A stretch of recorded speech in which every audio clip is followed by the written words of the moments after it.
तो दोस्तों आज हो गई है 25 नवंबर और जो बड़ी खबरें हैं, मुख्य समाचार हैं, एक एक करके चलेंगे। तमाम बेहद बड़ी अपडेट्स आप तक आगे इसी वीडियो के माध्यम से पहुंचाएंगे, इसलिए लगातार हमारे साथ आगे इसी वीडियो में बने रहिएगा। तो वहीं दोस्तों, खबरों की तरफ बढ़ने से पहले आप लोगों से एक छोटा सा निवेदन है कि अगर आप लोग भी यूपी के विधानसभा चुनाव में बीजेपी का सुपड़ा साफ होते हुए देखते हैं तो अभी इस वीडियो को लाइक कीजिएगा, चैनल को सब्सक्राइब करके बेल के आइकन को जरूर दबाइएगा दोस्तों, और कमेंट बॉक्स में कमेंट कीजिएगा जय हिंद जय भारत। दरअसल दोस्तों, पहली बड़ी खबर आप लोगों को बताते चले, किसानों का दिल्ली कूच, पंजाब से शामिल होंगी 1000 ट्रैक्टर ट्रॉलियां, आज बॉर्डर पर है जमावड़ा। जी हां दोस्तों, कृषि कानूनों के वापस होने के बाद अब एमएसपी पर गारंटी सहित अन्य मांगों को लेकर के किसानों के दिल्ली कूच की तैयारी शुरू हो गई है। इसमें पंजाब के किसान भी तैयारी कर रहे हैं। सूबे से 26 नवंबर को होने वाले दिल्ली कूच में 1000 से भी अधिक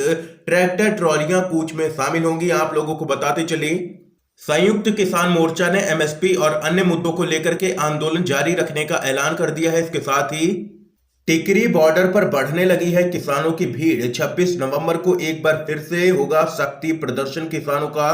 दरअसल दोस्तों, पिछले 2 दिनों के दौरान टिकरी बॉर्डर पर पहले के मुकाबले किसानों की संख्या दोगुनी देखी गई है और किसान यहां पर लगातार दिल्ली कूच की तैयारियों में जुटे हुए हैं।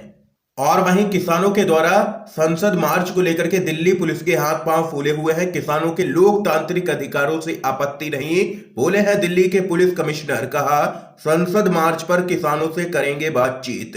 जी हां दोस्तों, इस समय की बड़ी खबर थी। अगली अपडेट बताते चलें, गौतम अडानी का मुकेश अंबानी को तगड़ा झटका। गौतम अडानी बने हैं एशिया के सबसे रईस अरबपति। मुकेश अंबानी से छिना है ताज। आप लोगों को बताते चले, अडानी समूह के मुखिया गौतम अडानी अब एशिया के सबसे दौलतमंद अरबपति बन गए हैं। गौतम अडानी को पहली बार यह सफलता मिली है। दिलचस्प बात यह है कि गौतम अडानी ने भारत के ही मुकेश अंबानी को पछाड़ करके ये उपलब्धि हासिल की है।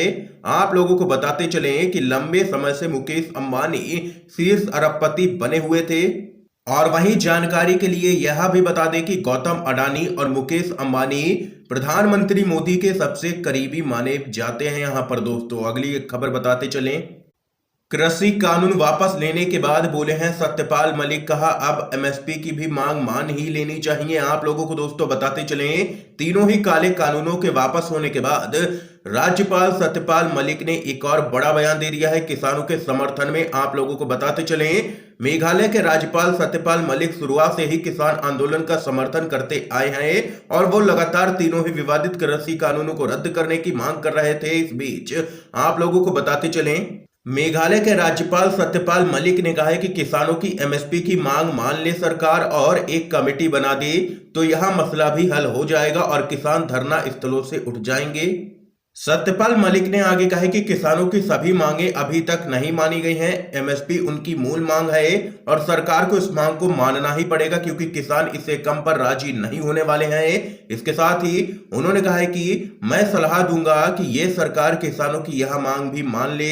एमएसपी उनकी मूल मांग है और मैं इस मुद्दे पर उनके साथ हूं। ये यहां पर राज्यपाल सत्यपाल मलिक का बयान सामने निकल के आया दोस्तों। अगली बड़ी खबर जान लेते हैं, सामने आई है राकेश टिकैत की पत्नी बोली, घर नहीं जाएंगे, यहां भी सब घर वाले हैं, बन के ही रहेगा एमएसपी पर कानून। आप लोगों को बताते चले दोस्तों, भारतीय किसान यूनियन के प्रवक्ता राकेश टिकैत एमएसपी की गारंटी कानून के जरिए और इसके साथ ही कई मुद्दों को लेकर के अपनी मांगों पर अड़े हुए हैं। और वहीं इस बीच राकेश टिकैत की पत्नी भी इस दौरान सामने आई हैं। उन्होंने कहा है कि सरकार जब तक एमएसपी गारंटी कानून और 700 से अधिक किसानों की शहादत के मुद्दे पर बात नहीं करती है तब तक वे लोग आंदोलन स्थल से अपने घर को नहीं जाएंगे। राकेश टिकैत की पत्नी ने आगे कहा है कि 700 किसान शहीद हो गए, इसकी जिम्मेदारी आखिर किसकी है। सुनीता रानी ने कहा है कि यहां तो सभी लोग घर के ही हैं, कोई बाहर का नहीं है। सुनीता रानी ने उम्मीद जताई है कि एमएसपी पर कानून जल्द से जल्द बनेगा। उन्होंने यहां तक कहा है कि शायद 2-4 दिन में भी कानून बन जाएगा। ये यहां पर दोस्तों देख सकते हैं कि राकेश टिकैत की पत्नी सामने निकल के आई है और जबरदस्त तरीके से मोदी सरकार को ले लिया है निशाने पर। इसके साथ ही अगली अपडेट बताते चलें, कृषि कानून वापसी के बाद श्रम कानून को भी टालने के मूड में है सरकार। रिपोर्ट में बड़ा दावा, बैकफुट पर नजर आ रही है केंद्र की मोदी सरकार। इस समय कृषि कानूनों की वापसी और एमएसपी गारंटी कानून को लेकर के पिछले एक साल से किसान आंदोलन लगातार कर रहे हैं। ऐसे में पीएम मोदी ने तीनों ही कृषि कानूनों को वापस लेने का ऐलान कर दिया। इस बीच एक ब्लूमबर्ग की रिपोर्ट में दावा किया गया है कि सरकार कृषि कानूनों की तरह ही श्रम कानून को भी टालने के मूड में है। दरअसल दोस्तों, पिछले कुछ समय में देखा गया है कि सरकार अपनी लोकप्रियता धीरे धीरे लगातार खोती जा रही है और अब यहां पर सरकार और अपनी फर्जियत नहीं कराना चाहती है। इसी को लेकर के रिपोर्ट में दावा किया गया है कि कृषि कानूनों की वापसी के बाद श्रम कानून को भी टालने के मूड में नजर आ रही है सरकार। अगली बड़ी खबर बताते चलें। कपिल शर्मा के शो में गेस्ट बनकर के पहुंची हैं केंद्रीय मंत्री स्मृति ईरानी को गार्ड ने नहीं जाने दिया अंदर, सेट पर मची अफरा तफरी। जी हां दोस्तों, आप लोगों को बताते चले केंद्रीय मंत्री स्मृति ईरानी कपिल शर्मा शो में बतौर गेस्ट नजर आने वाली थी, लेकिन अब ऐसा नहीं होगा। स्मृति ईरानी बिना शूटिंग किए ही लौट गई हैं। दरअसल दोस्तों, स्मृति ईरानी यहां पर अपनी किताब लाल सलाम के प्रमोशन के लिए आने वाली थी, लेकिन गार्ड ने उन्हें अंदर जाने ही नहीं दिया और जिसके बाद यहां पर स्मृति ईरानी को वापस लौटना पड़ा है, क्योंकि गार्ड का दो टूक कहना था कि वह उनको नहीं पहचानते हैं। और वहीं इस पूरे मामले पर कांग्रेस की नेता अलका लांबा ने तो इस घटना के पीछे के कारण केंद्रीय मंत्री स्मृति ईरानी की विफलता को बता दिया है। उन्होंने ट्वीट कर स्मृति ईरानी पर तंज कसा है। अलका लांबा ने लिखा है कि पिछले 8 सालों से मंत्री रहते तो अपने कामों से कोई पहचान बना नहीं पाई ईरानी जी, जो पहचान थी वो भी अब गंवा दी है, घोर अपमान। ये यहाँ पर अलका लांबा ने घेरा है स्मृति ईरानी को और जबरदस्त फजीयत का सामना करना पड़ा है स्मृति ईरानी को। केंद्रीय मंत्री होने के बावजूद गार्ड ने पहचानने से कर दिया है साफ इनकार। एक और बड़ी खबर दोस्तों बताते चले। पश्चिम बंगाल की मुख्यमंत्री ममता बनर्जी से मिले हैं भाजपा के सांसद सुब्रमण्यम स्वामी और वहीं जावेद अख्तर। अटकलों का बाजार हुआ है गर्म। आप लोगों को दोस्तों बताते चले, बीजेपी के सांसद सुब्रमण्यम स्वामी पश्चिम बंगाल की मुख्यमंत्री ममता बनर्जी से मिले हैं। स्वामी लगातार एनडीए सरकार पर हमलावर रहे हैं। भाजपा के कई फैसलों पर उन्होंने सवाल खड़े किए हैं और इस बीच आप लोगों को बताते चले, उनकी तृणमूल कांग्रेस के प्रमुख और पश्चिम बंगाल की मुख्यमंत्री ममता बनर्जी से मुलाकात हुई है। और वहीं बीजेपी के नेता सुब्रमण्यम स्वामी से जब यह पूछा गया कि क्या वह टीएमसी में शामिल होने जा रहे हैं, तो उन्होंने कहा कि मैं पहले ही उनके साथ हूं।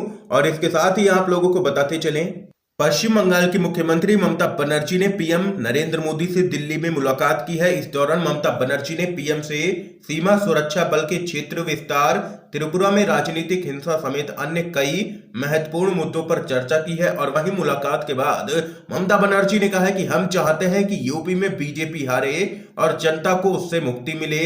अखिलेश यादव की मदद को तैयार हूं मैं, ये यहां पर कहना है ममता बनर्जी का। इसके साथ ही अगली बड़ी खबर जान लेते हैं। अखिलेश यादव ने यूपी विधानसभा चुनाव में खेल दिया है मास्टर स्ट्रोक। कहा सरकार बनी तो किसान आंदोलन में जान गंवाने वालों के परिवार को देंगे 25 लाख की आर्थिक मदद। आप लोगों को बताते चले दोस्तों, समाजवादी पार्टी के मुखिया और उत्तर प्रदेश के पूर्व मुख्यमंत्री अखिलेश यादव ने चुनावी सरगर्मियों के बीच बड़ा चुनावी दांव चल दिया है।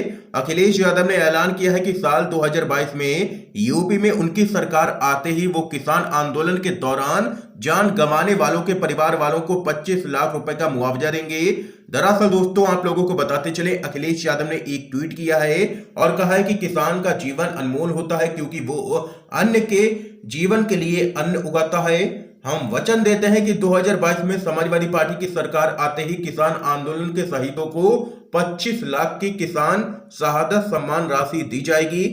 दरअसल दोस्तों, किसान आंदोलन के दौरान समाजवादी पार्टी लगातार किसानों का समर्थन करती आ रही है। अब पार्टी के मुखिया अखिलेश यादव ने मुआवजे को लेकर के एक बड़ा दांव खेल दिया है और जिसके बाद बीजेपी अब बैकफुट पर नजर आ रही है। दोस्तों, अगली बड़ी खबर बताते चलें। लालू यादव ने आरजेडी कार्यालय में जलाई है विशाल लालटेन। कहा सरकार तो बननी ही है हमारी, नीतीश कुमार का प्रपंच तोड़ेंगे। जी हां दोस्तों, बिहार के पूर्व मुख्यमंत्री और आरजेडी के अध्यक्ष लालू प्रसाद यादव लंबे अरसे के बाद पटना स्थित पार्टी के प्रदेश कार्यालय पहुंचे, जहां पर 11 फीट की संगमरमर से बनी लालटेन को जला करके इसका लोकार्पण किया है। और वहीं इसके बाद लालू यादव ने आरजेडी कार्यकर्ताओं को संबोधित करते हुए अपने पुराने अंदाज में यहां पर जबरदस्त तरीके से नीतीश सरकार को निशाने पर लिया है। और कार्यकर्ताओं को संबोधित करते हुए लालू यादव ने कहा है कि आरजेडी सबसे बड़ी ताकत है और सरकार तो बननी ही है हमारी। और इसके साथ ही लालू यादव ने किसान आंदोलन की चर्चा करते हुए कहा कि सरकार के द्वारा कृषि कानून को वापस लेना किसानों की सबसे बड़ी जीत है। उन्होंने कहा है कि अन्याय के खिलाफ हमारा संघर्ष भी जारी रहेगा। उन्होंने कहा है कि नीतीश कुमार का प्रपंच हम लोग मिलकर के तोड़ेंगे। ये यहाँ पर जबरदस्त तरीके से नीतीश सरकार और मोदी सरकार पर बरसे हैं लालू यादव। एक और बड़ी खबर बताते चलें, आरएलडी के नेता जयंत चौधरी के बाद सांसद संजय सिंह से मिले हैं अखिलेश यादव। यूपी में हो सकता है सपा और आम आदमी पार्टी का गठबंधन। उत्तर प्रदेश विधानसभा चुनाव से पहले राजनीतिक दलों के बीच गठबंधन को लेकर के सरगर्मियां तेज हो गई हैं।